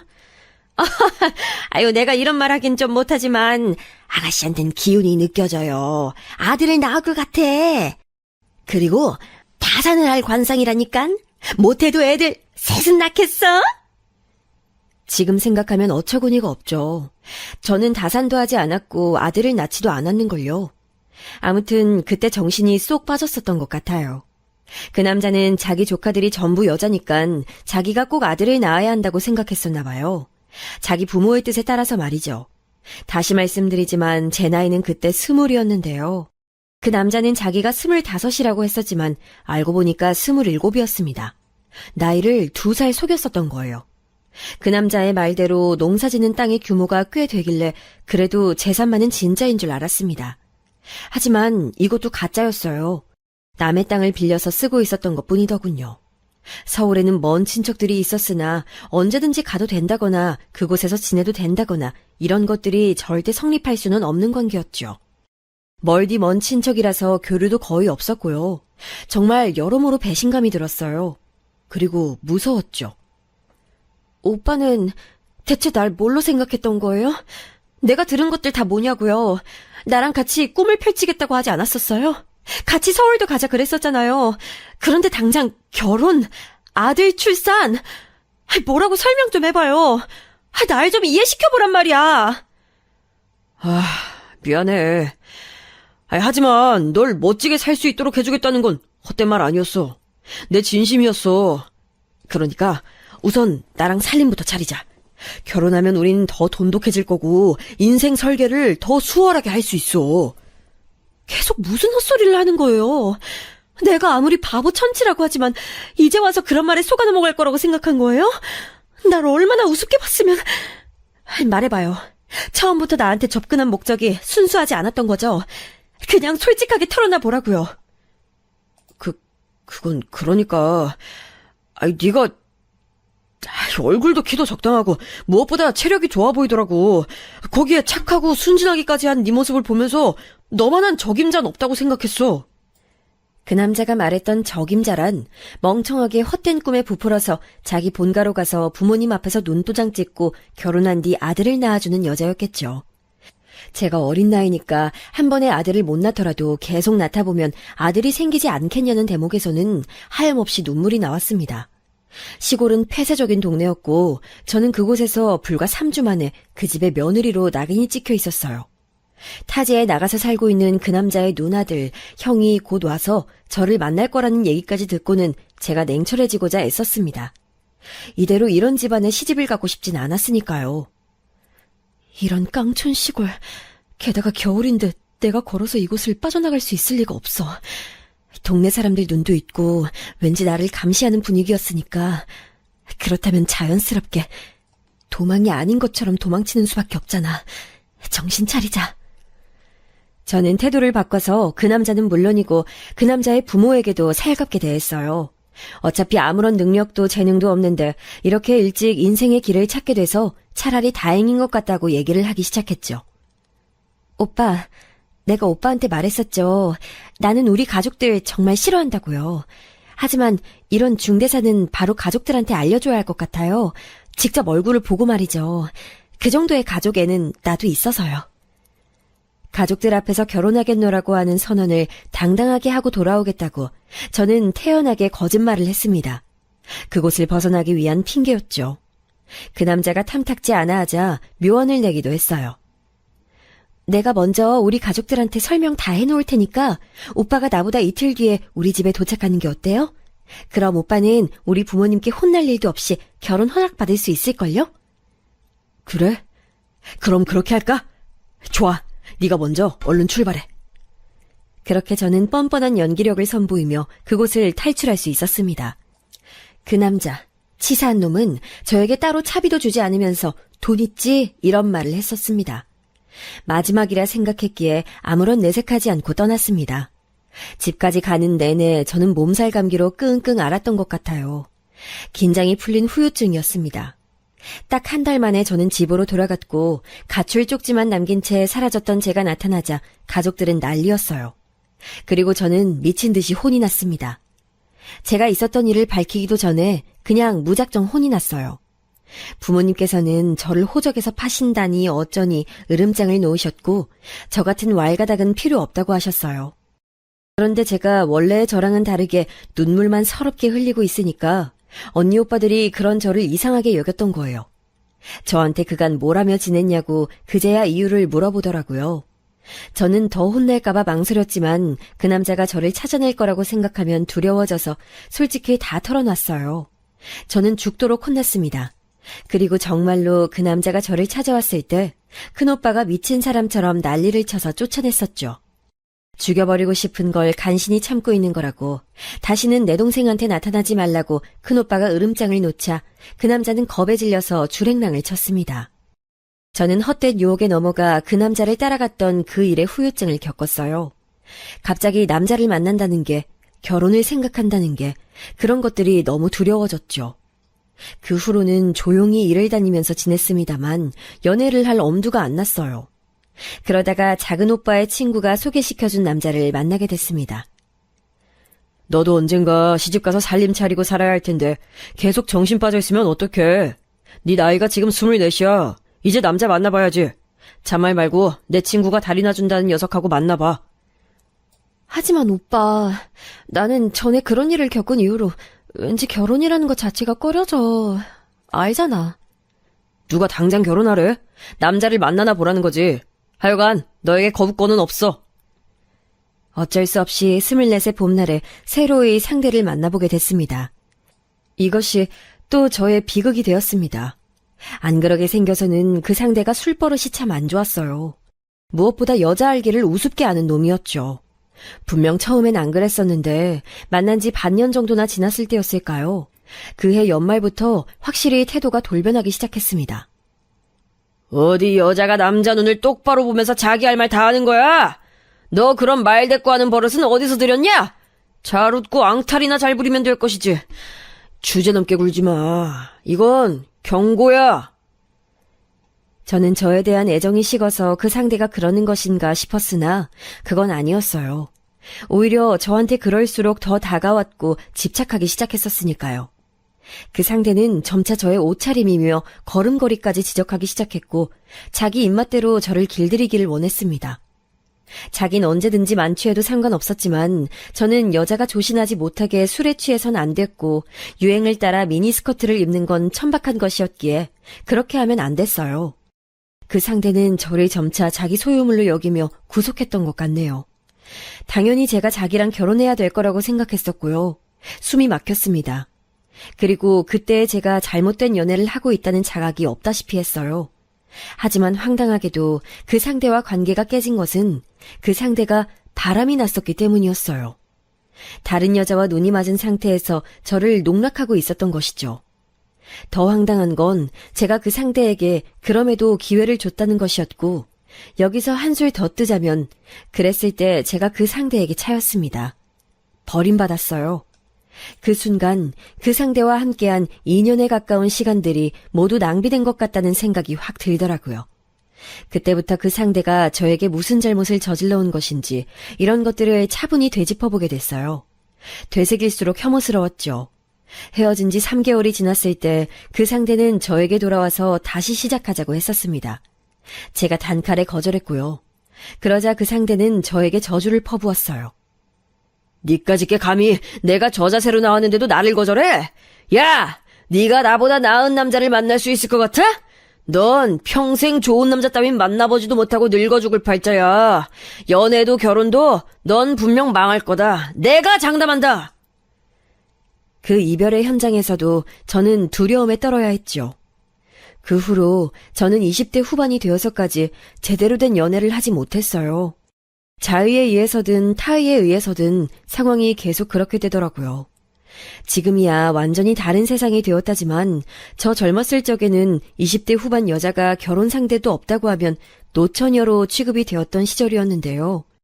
그래서 제 부모님의 고충이 이만저만이 아니었죠.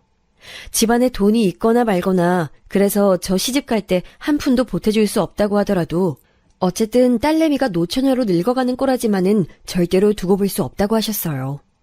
어렸을 적엔 쓸데없는 것들로 자잘한 사고를 치더니 나이가 들면서는 결혼 문제로 속일 썩이는 딸이라며 부모님께서는 저를 참 많이 원망하셨습니다. 이 과정에서 마음 아픈 내용의 잔소리도 많이 들었던 것 같아요. 저는 결국 29 나이가 되었을 때 부모님의 성화에 못 이겨서 선을 보게 되었어요. 부모님의 지인분께서 또 자기의 친구분을 한 달이 걸친 끝에 연결해준 만남이었는데요. 제가 바로 이렇게 남편을 만나게 되었던 것이죠. 선자리에 나갔는데 별로 감흥이 없었어요. 저보다 2살 위였던 남편은 오히려 저보다도 결혼에 관심이 없어 보였죠. 표정부터가 별로였고요. 그런데 제 귀를 잡아 끄는 남편의 이야기가 있었으니 그건 바로 남편 집안에 땅이 많다는 사실이었어요. 시골집에 땅이 꽤 된다고 하였죠. 이거 어디서 많이 들어본 조건이지 않나요? 네, 바로 제가 20살에 만났었던 그 남자요. 시골집에 땅이 있다고 저한테 거짓말했던 그 남자가 떠오르면서 저는 희한하게 남편한테 흥미가 가더라고요. 별로 만남에 갈급하지 않았던 제가 무덤덤이 질문했었죠. 집에 땅 있다는 거 그거 정말인가요? 남의 땅인데 거기서 농사만 짓고 있는 건 아니고요? 남한테 농사 지으라고 빌려준 땅이긴 합니다. 그런데 남편이 굉장히 건조하게 대답을 한 거예요. 그 땅은 남편 집안 땅이고 하도 땅이 많아서 남들한테 농사 지으라고 빌려주고 있다는 그 간결한 설명. 그게 전부였습니다. 남편하고 결혼하는 데 있어서 유효했던 요소는 딱 그것뿐이었어요. 별것 아닌 계기로 결혼까지 하다니 저 정말 독특한 여자였을지도 모르겠어요. 하지만 남편의 입에서 자식 낳는 문제에 별 관심 없다는 말을 들은 순간 제 마음이 동했는 걸 어쩌나요. 왠지 이 남자라면 결혼 생활을 해도 될 것 같았네요. 그렇게 제 나이 30에 남편하고 결혼했습니다. 서로를 별로 모르는 상태에서 그냥 결혼을 했어요. 남편은 결혼 안 하면 재산 안 물려준다는 시댁의 성화가 지긋지긋해서 결혼이 필요했던 상태였고요. 저는 노처녀를 징그러운 벌레 보듯 취급하는 부모님의 언행을 더 이상 참기 싫었을 뿐이었죠. 남편하고 결혼한 지 5년 뒤에 시아버지께서 돌아가셨고 그 후로 딱 5년 뒤에 시어머니께서도 돌아가셨어요. 남편에게는 누나와 여동생이 있는데요. 큰 시누이는 25 나이에 시집을 갔는데 엄청난 부잣집으로 갔어요. 아예 시댁에 딱 붙어 사는 인물이었고요. 작은 시누이는 대학 졸업하자마자 미국으로 갔고 그래서 저는 결혼식 전에 작은 시누이를 단 한 번도 따로 만난 적이 없었어요. 결혼식 하루 전날에 처음 봤었네요. 저희 결혼식 참석하러 한국 들어왔다가 다시 미국으로 갔고 그러다가 미국인하고 결혼해서 그곳에 눌러 앉았습니다. 재미교포도 아니고 진짜 미국인이랑 결혼한 인물이에요. 상황이 이렇다 보니까 시부모님께서 곁에 두고 믿으실 만한 자식, 재산 운운할 자식은 남편뿐이었던 거예요. 조건, 상황만 보자면 남편이 천상천하 유아독존으로 굴 수 있는 것 같기도 했는데요. 이게 참 사람 산다는 게 뭔지 남편은 그런 것에 하필 연연하지 않는 사람이었습니다. 그리고 남편은 알고 보니까 속에 상처가 정말 많은 사람이었죠. 원래 성격이 어딘가 차분하고 점잖다 이런 식으로만 생각했었는데 그게 아니라 내면의 상처가 깊고 치료하지 못한 우울이 계속 남아있어서 그게 성격으로 굳어진 겁니다. 차마 이런 사연글에서 적기 어려운 끔찍한 사건을 남편은 군대에서 접했었습니다. 그 시절에 심리치료 같은 게 어디 있겠나요? 정신력이 강하면 강한 대로, 약하면 약한 대로 그냥 꿋꿋이 버티며 술로 있는 때였지요. 애석하게도 남편 정신적으로 강한 사람이 아니었고 군대에서 목도한 사건 때문에 두고두고 힘들어했대요. 그런 후유증을 갖고 있던 남편을 위로해줬던 여자가 있었대요. 그 여자한테 마음을 여는 데만 꼬박 1년이 걸렸고 그렇게 연인관계가 됐대요. 남편에게는 빛이며 희망이었을 거예요. 그리고 그 여자는 어느 날 호련히 세상을 떠났대요. 남편한테 아무런 언질도 하지 않은 채 스스로 세상을 등져버렸다는군요. 게다가 이때로부터 몇 달 지나지 않았을 때 남편이 어렸을 때부터 많이 의지하고 좋아해왔던 조부모님께서 한꺼번에 교통사고로 명을 달리하시기까지 했었답니다. 참고로 남편 집안의 땅, 그건 다 조부모님께서 일구신 재산이었대요. 하여간 남편의 이런 과거나 속마음을 알게 된 건 결혼 생활을 하고 몇 년이 지나면서 차차 접하게 되었던 거예요. 그전에는 영문도 모르고 남편은 참 음울한 사람이라는 생각만 했었네요. 이런 사람과의 사이에서 저는 딸을 낳았습니다. 저는 딸을 낳고 나서 다짐한 게 있었어요. 무조건 사랑으로 키우겠다는 거요. 관심과 애정에 목마른 유년기를 보내게 하지 않으리라 결심하였고 제가 못 받은 사랑을 넘치도록 주고 싶었어요. 그런데 자식 농사 제 뜻대로 안 되더군요. 솔직히 저는 그때까지만 해도 평생을 부모님 원망하며 살았었습니다만 제가 딸 낳고 키워보니까 부모님의 심정을 조금은 이해할 수 있게 됐어요. 제 뜻대로 안 되는 딸 때문에 미칠 노릇이었으니까요. 딸이 중학생일 때부터였을 거예요. 이 사춘기를 제대로 대처 못하고 잘못 넘긴 게 두고두고 화근이 되었으면 분명합니다. 딸은 이때부터 엇나갔었으니까요. 제발 하지 말라는 것만 골라서 하더군요. 제가 딸이랑 격한 말다툼을 벌이다가 오죽했으면 살짝 혼절을 했던 적도 있었네요. 이때가 딸이 고2 때였을 거예요. 제가 보기에는 딸은 공부는 그럭저럭 했어도 연애 문제에 있어서는 꽝이었습니다. 하나같이 시원치 않은 놈들만 만나더군요. 그러면서 남자친구는 자꾸 사귀는 게 신기했었네요. 계속 아슬아슬한 줄타기였는데 큰 사건은 딸이 대학을 졸업하면서 터졌습니다. 취업한 지 얼마 되지도 않아서 새로 남자친구를 사귀더니 대뜸 결혼을 하겠다고 그러더라고요. 25세 꼴랑 반년 만난 남자와 결혼이요? 이거 어느 부모가 허락합니까? 저는 이성을 잃고 격렬히 반대했는데 남편은 침착하기 짝이 없었죠. 차분히 이유를 대더군요. 도대체 엄마 아빠는 왜 무작정 안 된다고만 하는 건데요? 내 얘기, 내 마음 아직 제대로 들어보지도 않았으면서. 하지만 이미 조건이라는 객관적인 것이 나와 있잖아. 그 남자는 능력이 부족해. 남자 나이 29에 모은 돈이 1천만 원도 안 된다는 것보다도 그 남자 현재 직장, 연봉, 학벌, 앞으로의 계획, 집안 수준 이런 것들이 문제라는 거다. 왜냐하면 결혼은 상대와 미래를 바라보고 하는 건데 그 남자 미래는 너무 불투명해. 이 결혼 이렇게 섣불리 진행할 만한 게 아니다. 정신 차려 우리 딸. 아빠는 사랑을 그런 걸로 계산해요? 내 마음이 운명의 상대를 만났다고 뛰는데 이걸 따라가야 맞죠? 남편이 맞는 소리를 하자 딸은 오히려 펄쩍 뛰었던 것 같아요. 딸이 말하는 꼬락서니가 꼭 옛날의 저를 보는 것 같아서 솔직히 속으로는 뜨끔했었네요. 기어이 딸은 집을 나갔어요. 그 놈팡이랑 결혼하겠다고 말이죠.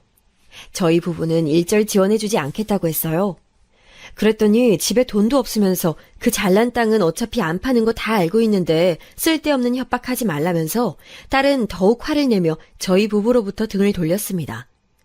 결국 그놈이랑 살림 차려 살더니 혼인신고까지 했죠. 복장 터질 일이었네요. 저는 어떻게 해서든 딸을 끌고 와야 한다고 날뛰었지만 남편은 요지부동이었어요. 늘 이랬죠. 자신의 모든 열정, 능률적인 결정력 등을 전부 과거에 두고 온 남편은 아무런 행동도 하고 싶어 하지 않아 보였어요. 심지어 자기 딸 일이라는데도 어쩜 그렇게 관망할 수 있었을까요? 자기는 말릴 만큼 말렸고 할 만큼 다 했대요. 저만 미칠 노릇이었죠. 결국 1년 뒤 딸은 저희 부부의 곁으로 돌아왔어요. 이혼 중에 있다고 했습니다. 그놈이 바람을 피웠더군요. 그것도 한 사람하고만 피운 게 아니라 동시에 이 여자 저 여자 만나대면서 돈까지 빌렸다고 합니다. 이 여자한테 빌린 돈을 저 여자한테 빌려서 갚고 그놈의 수작에 휘말린 딸은 자기 돈을 잃은 뒤였고요. 네 한 몸만 무사하면 됐다. 그래, 인생 공부 제대로 했으면 그걸로 된 거지. 엄마, 고마워요. 정말로 미안해. 딸이 본의 아니게 빚까지 지고 있었다는 것을 알게 된 건 그로부터 얼마 후였고요. 집에 있던 현금으로 그걸 다 갚아주었고 딸은 이혼 후 4년 뒤에 저희 부부한테 결혼 의사를 밝혀왔습니다. 저희 마음에 꼭 들 거라고 하면서요. 자기보다 1살 연하이긴 하지만 연상이라고 느껴질 만큼 든든한 남자라고 했어요. 시부모님이랑 시댁 식구들은 전부 멀리에 사니까 난 시집살이를 할 일도 없어요. 게다가 돈이라든지 이런 배경이 있잖아. 이런 게 내가 훨씬 기우는데도 나 하나 보고 결혼하고 싶다고 말해준 사람이에요. 나 이 사람하고 꼭 결혼하고 싶어요.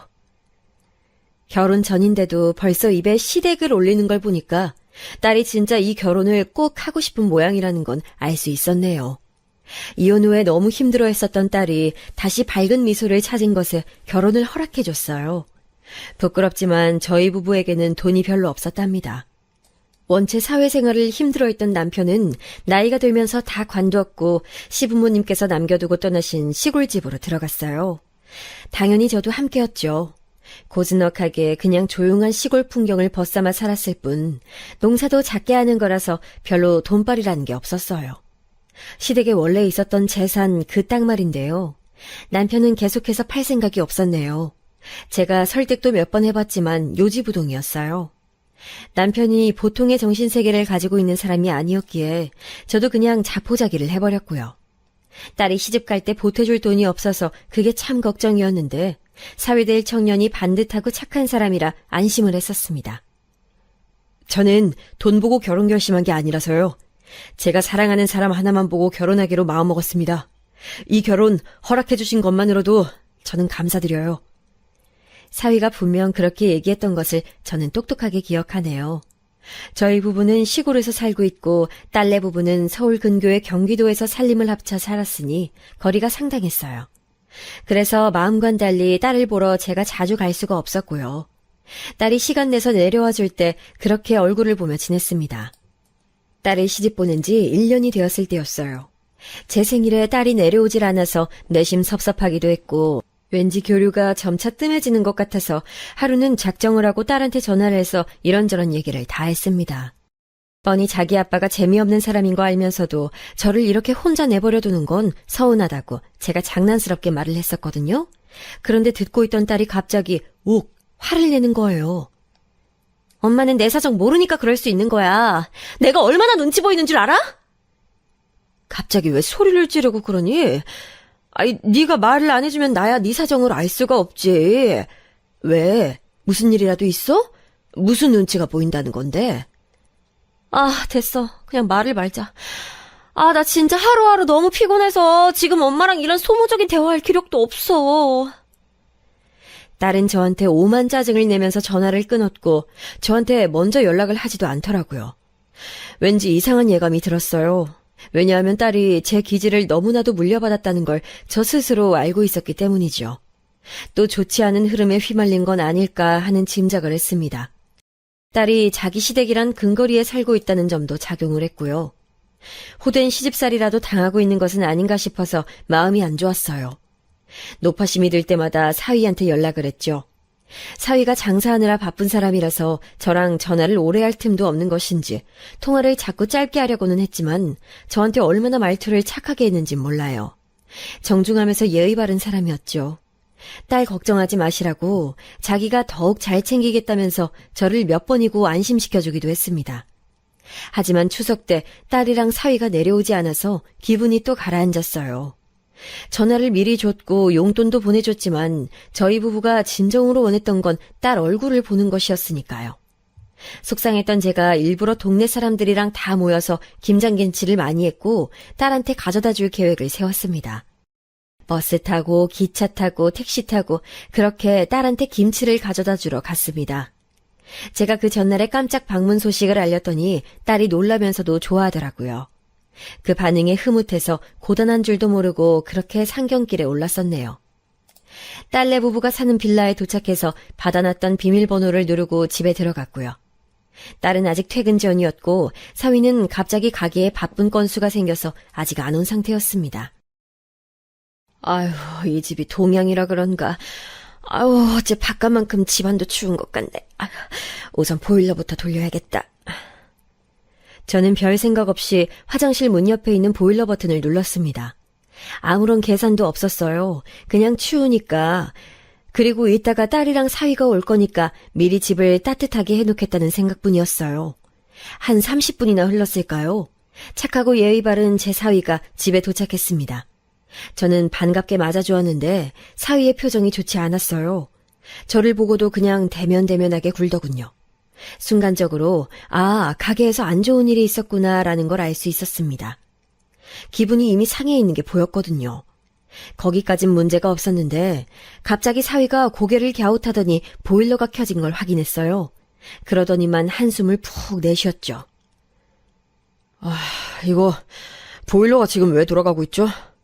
장모님 오셨을 때부터 보일러 틀어져 있었어요? 아니야, 장서방.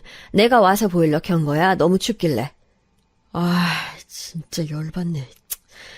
노인네가 침이라도 들었나? 뭔 보일러야, 씨.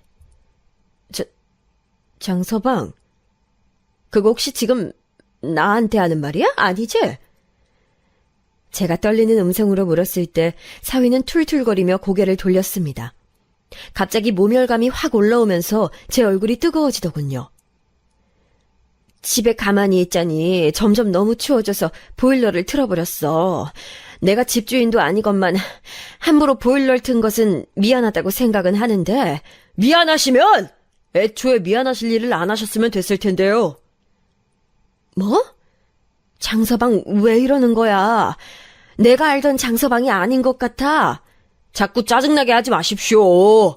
장모님은 여기보다 훨씬 추운 시골 사시는 분이 뭐가 대체 그렇게 추우셨길래 대뜸 보일러를 드셨어요?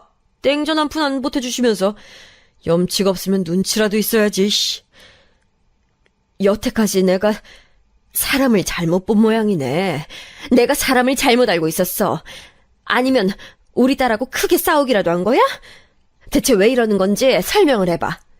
설명은 뭔 설명이요. 자기 딸을 돈 없이 몸만 딸랑 시집 보내셨으면 이제 아무런 상관도 마셔야죠. 저는 그럴 작정으로 가난한 집구석 외동딸이랑 결혼한 건데요. 장모님이 귀찮게 구시면 달갑지가 않아요. 장서방, 우리 딸 사랑해서 결혼한 거였잖아. 그런데 이제 와서 왜 돈 얘기로 두 얼굴을 보여? 에이씨, 노인네가 지금 누구 앞에서 소리를 지르는 거야? 사위가 고함을 쳤고 저는 너무 깜짝 놀란 나머지 다리에 힘이 풀려서 바닥에 주저앉고 말았어요. 너무 갑작스러운 상황에 심장이 벌렁거렸습니다. 시골집에 처박혀서 조용히 사시라고요. 여기 기웃거리지 마시고. 땡전 한 푼 들이지 않고 딸 시집 보냈으면 알아서 주제 파악 좀 합시다. 예? 장서방, 그럼 지금까지 내 앞에서 다 연기한 거였어? 꾸며낸 모습들이었던 거야? 우리 딸한테도 이렇게 막무가내로 구는 거냐고! 입 다무세요. 아무도 없는 집에서 혼자 보일러 틀면서 얼마나 역겨운 웃음을 지으셨을지 상상만 해도 점심때 먹은 게 속에서 올라올 것 같네요. 제발 을이면 을답게 사시죠. 어디 감히 갑 앞에서 주태를 부려. 돈도 없으면서 바락말 하는 걸 보니 보기 안 좋습니다. 충격 속에서 눈물이 찔끔 나올 것 같았는데 제가 참았어요. 드라마에 나오는 악한 역할에서도 본 적 없는 언행을 저에게 보여주고 있는 사위 앞에서 제가 울면 그건 비참한 일로 남을 것 같았거든요. 딸을 위해서라도 있는 힘껏 눈물을 참아야 한다는 생각뿐이었네요. 비웃듯이 말하는 사위에게서는 인간적인 면모 따윈 느껴지지 않았어요. 마치 악마처럼 보였습니다. 제가 즐겨보았던 어느 일일 연속극에선 말이죠. 악당이 주인공 일행을 괴롭히는데 자기가 가진 모든 수를 총동원했어요. 원래 주인공이 부잣집 핏줄이었지만 악당의 계략으로 가난한 집안에서 사는 수모를 겪기도 했고요. 그런데 악당은 불법을 저지르면서까지 주인공을 괴롭히는 동안 전혀 죄책감이라는 걸 가지지 않았습니다. 마치 자기의 존재 이유란 주인공을 파멸시키는 것이라고 믿고 있는 것처럼요. 악당은 그런 이유로 드라마 안에서 역할이 탄생했기 때문이었겠죠. 그런데 저는 그날 사위를 보면서 그 드라마 속의 악당을 떠올렸어요. 이제 알겠더군요. 소름이 돋을 만큼 무서운 적의, 악의, 경멸, 그런 것을 아무렇지도 않게 드러내고 자기를 숨기거나 드러내려고 가면을 썼다가 벗는 것에도 망설임이 없었던 사위의 태도. 철저히 그 속 알맹이가 악당의 형체를 하고 있었기 때문에 그것이 가능한 것이었어요.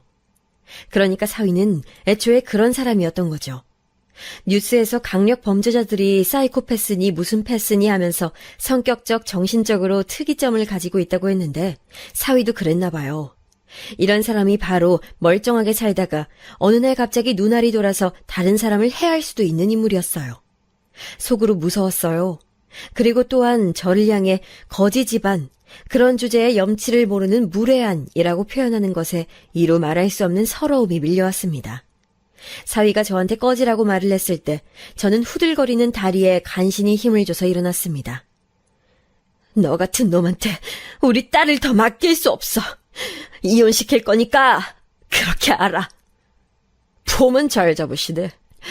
아, 그런데 돈 봉투 건네주는 멋진 장면 연출해 주실 의향은 없으시죠? 그런 걸로 폼은 안 잡으시겠네. 돈이 없으니까. 어쩌면 말을 그렇게 경박하게 하던지 뒷목을 잡고 싶은 걸 애써 참아가며 집을 나섰어요. 그날 오후 날씨가 영하 10도였는데 보일러 좀 틀었다고 저한테 오만 소리를 다 해낸 사위. 그 두 얼굴을 결코 용납할 수 없었습니다. 저는 집을 나선 즉시 딸한테 연락했어요. 그리고 딸이 퇴근하자마자 식당에서 자리를 잡고 만났지요. 오랜만에 본 딸이 수척해져 있는 것에 가슴이 철렁 내려앉았습니다. 너 밥은 잘 먹고 다니는 거야? 얼굴꼴이 이게 뭐니? 엄마, 나 진짜 미치겠어. 어떻게 해야 할지 모르겠어. 침묵을 지키던 딸이 입을 열었고 저에게 많은 얘기를 꺼내놓았습니다. 들으면 들을수록 충격적인 전말이었어요. 사위는 결혼하고 얼마 지나지 않아서부터 제 딸의 길을 죽여넣었대요. 결혼하면서 몸만 달랑 왔으면 응당 알아서 기어야 하지 않겠냐며 딸한테 말을 함부로 했다고 합니다. 또한 사돈이라고 부르고 싶지도 않은 그 집안 식구들은 제 딸한테 오만 잡일까지 다 시켜대면서 대화에는 제대로 끼워주지도 않고 사람을 아주 우습게 만들었다더군요. 딸이 저희 부부를 보러 오지 않은 것도 사위놈이 다 시켜서 그랬던 거였습니다. 딸은 자기가 스스로 선택한 결혼이기에 감내하고 살아야 한다는 생각이 강했대요. 그래서 그 울분을 참아가며 버티고 있었던 겁니다. 또한 그렇게 돈을 따지던 사위놈은 웃기게도 자기 가게 운영자금이 필요하다며 딸한테 돈을 내놓으라고 그랬대요. 거의 협박을 당해서 딸은 현금 대출을 받았고 그걸 사위놈한테 줬다고 합니다. 그런 주제에 가게 직원인지 알바인지 아는 여자애랑 심상치 않은 사이인 것 같더라. 나 진짜 비참해서 죽어버리고 싶어. 내가 이렇게 살아야 한다는 게 스스로도 수치스러워서 어떻게 할지를 모르겠어. 딸이 말을 마치곤 제 앞에서 엉엉 울었어요. 그 심정이 우울하니까 저한테도 털어놓지 못하고 끙끙 앓다가 하루하루 시간이 흘러버렸던 거지요. 저도 그래봤었기 때문에 딸을 이해할 수 있었어요. 저와 딸은 너무나도 닮아 있었으니까요. 저희 모녀는 긴 대화를 나누었고 딸은 조금 기운을 차렸습니다. 무엇보다 정신이 좀 든다고 말을 하더라고요. 자기가 우선 해결을 해보겠다고 했어요. 딸은 사위놈한테 당장 이혼하자고 했죠. 그랬는데 사위가 노예 주제에 어디 도망가냐 그러면서 딸을 비웃었다네요. 이 나쁜 놈이 딸한테 계좌 내역을 다 보여달라고 하면서 거기에 있는 돈 전부랑 월급 3개월치를 10원 한 장 빠지지 않고 가져오면 이혼을 고려해주겠다는 말까지 남겼다고 합니다. 딸이 전해준 이 이야기에 제 인내심이 바닥났어요. 저는 당장 남편한테 시골 땅 전부 팔자고 그랬습니다. 어차피 내가 죽고 나면 그거 다 우리 딸한테 갈 건데 지금 이러지 않아도 돼. 이 답답한 인간아, 지금 필요하다고요. 당신은 어차피 돈으로 뭐 해볼 생각도 없는데 왜 쥐고 있어요? 왜 미련하게 굴어? 저는 길길이 날뛰면서 물컵까지 집어던지고 난리를 쳤었죠. 그만큼 속이 뒤집어진 상태였으니까요. 놀란 남편은 저의 이런 모습을 처음 본다며 사안의 심각성을 조금이나마 알았으니 그 땅을 팔겠다고 했어요. 딸은 사위놈이랑 살 수 없다며 그 집을 나와서 자기 친구 집에 얹혀 지내고 있는 와중이었고요. 이제 이혼만이 남아있었죠. 저는 땅을 판 돈을 가지고 그 비열한 사위놈이 가게를 하고 있는 건물을 아예 사들였습니다.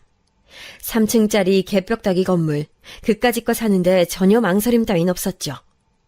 웃긴 것이 사위놈 가게의 실제 주인은 그놈의 사촌형이었더군요. 자기 시댁 식구들은 하나같이 전부 악랄하고 속이 저희 딸이 말해준 바 있었기에 그 사촌형이란 놈도 좋게 보이지 않았네요. 돈이면 안 되는 게 없었습니다. 저는 기어이 사위놈이 가게의 여자 직원이랑 바람을 피우고 있다는 증거를 손에 넣었어요. 거기서 일하는 근무자들은 아예 다 알고 있더군요. 그 증거 사진들을 확보하는 것에는 건물의 3층 세임자가 도움을 주었습니다. 제가 사위놈 가게 쫓아내면 1층짜리 준다 그랬더니 얼씨구나 좋다면서 저를 도와줬죠. 가게 운영하면서 영 개운하지 못한 일들도 사위놈이 자주 벌이는 모양이었는데 3층 세입자가 그걸 다 족족 신고하면서 영업에 회방을 놓기도 했습니다. 바람난 증거를 토대로 딸은 이혼을 준비했어요. 제가 돈 대줄 테니까 얼마든지 변호사 도움 받으라고 그랬습니다. 그 결과 딸은 상간녀 소송까지 성공적으로 진행할 수 있었죠. 그 사위놈이 지랄 개거품을 물면서 화를 내더니 종국엔 제 딸 앞에서 무릎을 꿇었네요. 그러면서 주둥이로는 또 궤변을 쏟아냈어요. 네가 마음 곱게 쓰고 그냥 넘어가줘라. 착하게 살면 복이 온다잖냐. 제 젊은 날 적에 만났던 이상한 놈들이 자연스레 떠올랐네요. 그놈들이나 사위놈이나 타고난 성정이 시궁창 같은 종자였습니다. 그때는 비록 그놈들한테 속 시원히 한 방 먹여주지 못했지만 제 딸을 아프게 한 놈한테는 제대로 응징하고자 했네요.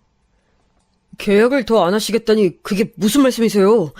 저는 이 자리에서 최소 몇 년은 더 장사해야 되는데 당장 갈 곳도 없고 당연히 여기서 더 장사할 줄 알았다고요. 가게 임대 기간이 끝나갈 때 사위놈의 눈이 뒤집어졌어요. 그리고 부동산 사장님을 통해서 저를 만났을 때 아예 몸이 뒤로 넘어가려고 하더군요. 장모님, 설마 새 건물주가 장모님이셨어요? 그런 건 알지 못했는데. 실제 가게 주인 놈은 네 놈이 아니라 네 친척이잖아. 굳이 네 놈한테 따로 알려야 할 필요성을 못 느꼈거든. 네 놈이라니요. 장모님 접니다. 장모님 하나뿐인 사위요. 이혼 소송 당한 주제에 어디서 사위 운운을 해? 참말 말고 당장 가게나 빼. 너 같은 후한무치에게는 내어줄 자리 없으니까. 집안에 재산은 없다고 하셨으면서 그런 돈이 다 어디서 나신 거예요? 이럴 줄 알았으면 제가 다르게 대해드렸을 텐데요. 저를 속이신 거, 기만하신 거 다 이해해드릴 수 있습니다. 제가 그렇게 해드릴게요. 그러니까 갑자기 가게 빼라는 말씀만 걷어주세요. 저 그렇게 되면 정말 큰일 납니다. 입술을 덜덜 떨면서 사위놈이 그렇게 말했을 때 저는 우스워서 혼이 났습니다. 웃음을 참을 필요를 못 느꼈기에 크게 소리내어 웃어버렸지요. 사위놈은 망연자실에서는 털썩 주저앉아 버렸고 이제 내려다보는 입장은 제가 되어 있었습니다. 돈이라는 게 참 무서워. 그렇지? 상대의 우위에 있다고 확신하게 만드니까 말이야. 암튼 잘 지내게. 앞으로도 더러운 언행 실컷 일삼으면서 그렇게 사시게나. 고개를 떨군 그놈을 내려다보면서 저는 제 과거의 일들에서 겪었던 억울함이 함께 씻기는 듯한 기분을 맛봤어요. 그놈이 도맡아 운영했던 가게는 쫓겨났죠. 딸은 그놈하고 성공적인 이혼을 해냈고요. 그놈이 유책 배우자였기에 제대로 돈까지 한몫 챙기면서 통쾌한 종지부를 찍을 수 있었죠. 이건 조금 나중의 일이었습니다만 결국 그놈은 다시 먼 동네에 차린 가게에 불미스런 일이 생겨서 결국 완전히 폭삭 망해버렸어요. 엄청난 빚더미에 올랐단 후문이었죠. 딸은 이혼 뒤 활발해졌으며 무엇보다 야무진 성격이 되었어요. 사실 건물주는 제가 아니라 남편인데요. 어쩌다 보니 시골집은 세컨하우스가 되었고 저희 부부는 상경에서 건물 관리를 하며 지내게 됐어요. 그리고 남편이 점차 바뀌었답니다. 다시 도시 생활을 하게 돼서 싫어할 줄 알았는데 웬걸요? 시간이 갈수록 표정에서부터 활력이 생기지 뭔가요? 그러게. 내가 진작 땅 팔아서 돈 좀 쓰면서 살자고 했잖아. 이자라도 이렇게 지내고 있으면 된 거지, 이 사람아. 잔소리 좀 그만해. 제가 가끔 들들 볶아도 남편의 기분은 왠지 좋아 보여요. 전 사위였던 망할 놈 때문에 사들였던 건물, 솔직히 투자 가치 따위는 없는 곳이었는데 거기 근처가 불과 몇 년 뒤에 확 개발될 줄 누가 알았나요?